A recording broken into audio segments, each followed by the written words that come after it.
friends. Today I'm going to be sharing with you some of my recent thrifted finds. I am starting to thrift for Halloween. So a lot of this stuff actually is stuff that I will use year-round, but I'm specifically keeping an eye out for things that I know will fit well into my Halloween display. So I thought I would go ahead and share. I know it's a little early for some of you. Some of us do like to start Halloween in July, but if you are thrifting and you want to create that really authentic vintage Halloween, then it's good to start early. We've got a few months to start collecting things, so I'm going to share with you what I've been collecting, also things I've collected and used in the past for my Halloween decor, as well as some things that I'm kind of looking out for.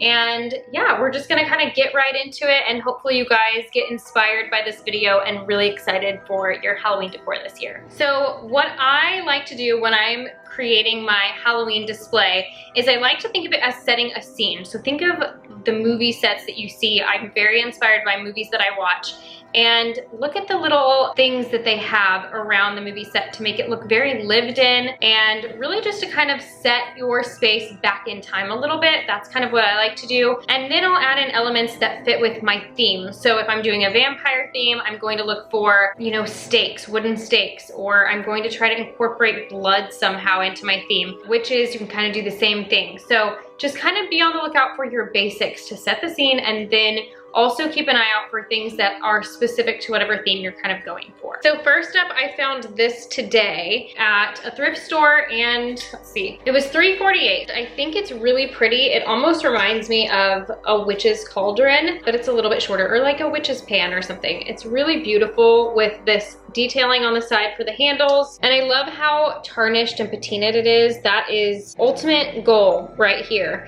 when it comes to finding stuff that looks vintage and old. But also specifically for Halloween, I really like nice tarnished pieces for my Halloween tablescapes. Now the inside is silver, and I would prefer it to look more like this since I don't have a lid for it. I'm sure it had a lid at one point, but what I think I'll probably do is look up some ways to try to speed up the patina on the inside. I feel like I've maybe tried it before and it didn't work that well, so if not, I can always paint it, or I can just stuff it with a bunch of stuff so you're not really seeing that bright silver. Next up are some books. I really like to collect vintage style books whenever I find them. These are all in really great shape. I like them without the dust covers, so honestly, if you find something with the dust cover, take it off, see what it looks like underneath. You might be surprised. The Reader's Digest ones are almost always a good pick because you can find them in so many good colors. They have the gold writing on them, which I really like. I also really loved the look of this one. I think it fits right in. So like I was saying earlier, we're really kind of setting the scene, and so having kind of older looking books is a great way to set your scene, and I will probably try to use books that are in a specific color scheme, but anytime I run across them, I just go ahead and pick them up regardless of if it's necessarily the color scheme I'm going for.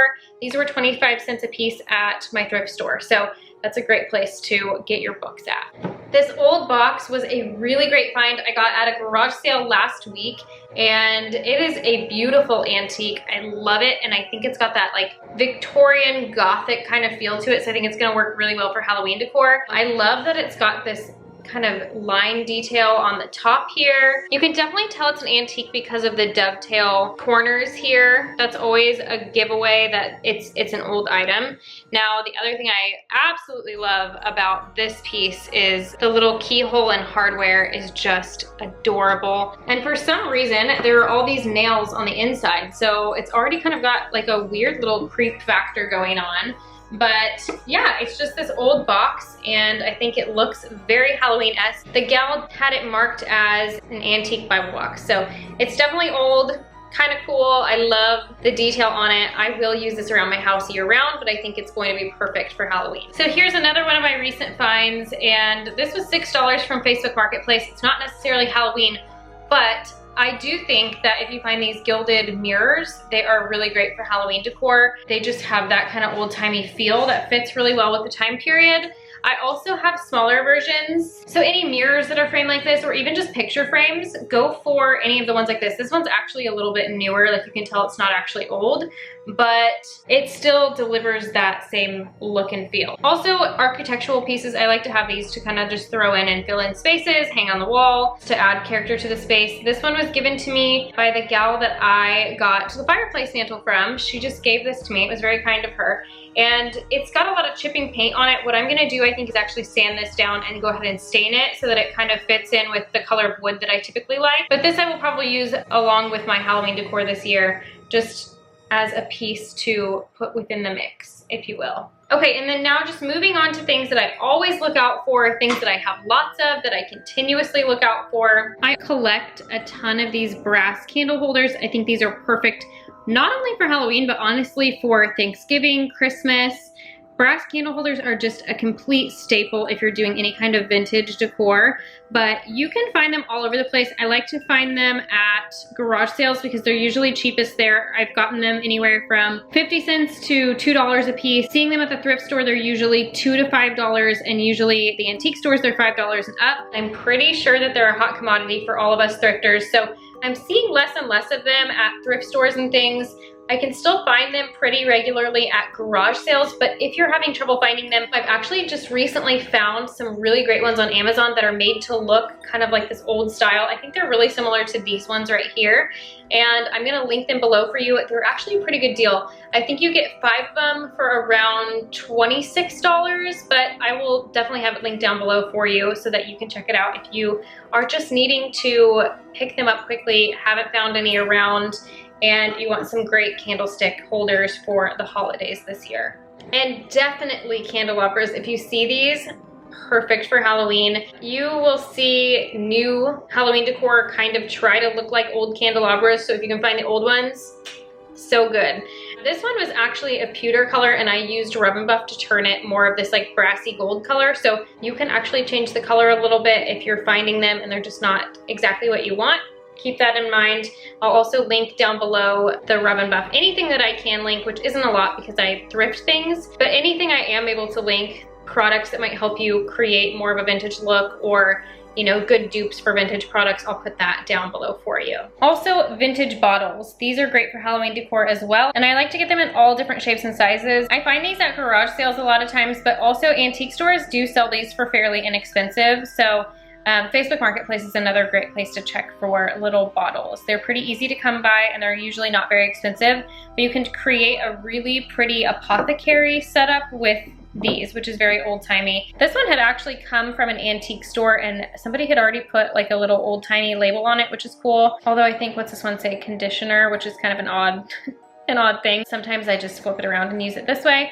But I like the amber colored ones and the clear ones. So that's typically what I pick up, but I have seen that some people have green ones, and I think those would be really cool also, depending on the kind of look that you're going for Halloween. This is another one of those that you can find new, so if you've got a theme that you need bottles for and you're having trouble finding them for some reason, there are some on Amazon. I will also link kind of some of my favorites down below for you. And then Hobby Lobby, I have gotten like big versions. This kind of became a thing over the last couple of years, so I was seeing a lot of these kind of amber glass bottles there in different sizes. So it's kind of nice to have these big ones. I think when I got this, yeah, last year it was $12.99 for this one, but they had bigger and even smaller ones as well. So if you watched my last thrift haul, you would have seen these, and I just wanted to quickly mention them because I also think that these would be great for Halloween decor. So any of the old kind of portraits are really great for that. You can also purchase them on Etsy. You could just kind of look out for little frames as well, and then purchase some portraits, or go onto the public domain sites, find some portraits and print those out and fill your frames with them. And they're kind of creepy, so they work really well for Halloween. And then I mentioned silver tableware earlier with our little like pan that we found, the patina pan, but I also really like to get serving platters. I used these as chargers for my tablescape last year, and it turned out really cool. So I've got them in all different kind of looks, so they're not matching. They all have kind of different detailing on them, which I actually think is really pretty. This one's another one of my favorites.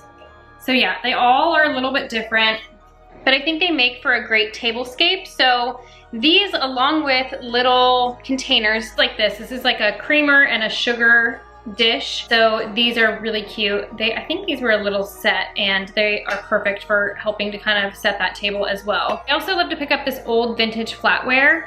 These are all different too, and they're all tarnished, which you know I love. I also love finding these ones that are just different. This one has like, I'm guessing this is supposed to be almost like a little knife edge on this side, but anyway, it's very different. Very cool. So because I'll probably have someone ask or judging me, I have never actually eaten off of these. I like to use them for decoration more than anything. I'm sure you could clean them and eat off of them and it would be just fine, but because I like that tarnish, I don't clean them and they're just for looks for me, but I'm sure if you wanted to, you could. I also have like several of these little bowls. So again, just pick up a lot of this silver dishware whenever I see it. And little pieces like this as well. This is actually gold, but I like to use this underneath candles or anything, just little things like this. Now, I also kind of keep an eye out for like faux pumpkins or cool costume pieces like hats or something that I could put on. I've got like a fake skeleton. Something else I think would be really fun to find would be like a witch's cauldron, just a plastic one. And you could use a similar painting technique that I used on the planter video that I did, it was a few videos ago. And essentially you're going to take something to add grit to mix it with your paint. So I used grout, and then you can mix it with black paint and then paint the entire thing. I'm actually thinking about trying to do that this year. So if I can find one, I will do that. And what else? Suitcases, that's another great one if you can find vintage lace linens. I also have like these little oil lamp things like this are perfect. Anything that feels old-timey. Back in the day, the only way they lit their spaces were through candles and oil lamps. So looking for things like that that really are gonna set your scene back in time. And gosh, if I think of anything else, I will do a voiceover and put some pictures in. But I think that's kind of it. I think that gives you an idea of things to look out for to really kind of set the scene this year. And of course you wanna add to it, you can get creepy cloth. I love creepy cloth, and you can get some fun little bats or make some fun little bats to put up. Look out for skulls. Obviously not real ones, that would not be good, but looking out for skulls at garage sales is good. Any realistic looking, I mean, granted, this would be like the size of a baby head with a full mouth of teeth, so this isn't realistic at all. I decided to go ahead and create a Pinterest board to provide you with a little bit more inspiration on this look. So I'm going to leave the link down in a pinned comment below. You can go follow along with the board. Follow me on there too. Save what you want to save to your own boards if you'd like to. And this way all of the creators are going to get the proper credit for their photos. So I hope today's video provided you with some inspiration on what to look for when you're out thrifting for Halloween decor this year. If you want more Halloween decor inspiration, check this video out right here. And be sure to subscribe so you don't miss what I have coming for this year. Give the video a thumbs up if you enjoyed, and we'll see you in a brand new video very soon. Bye.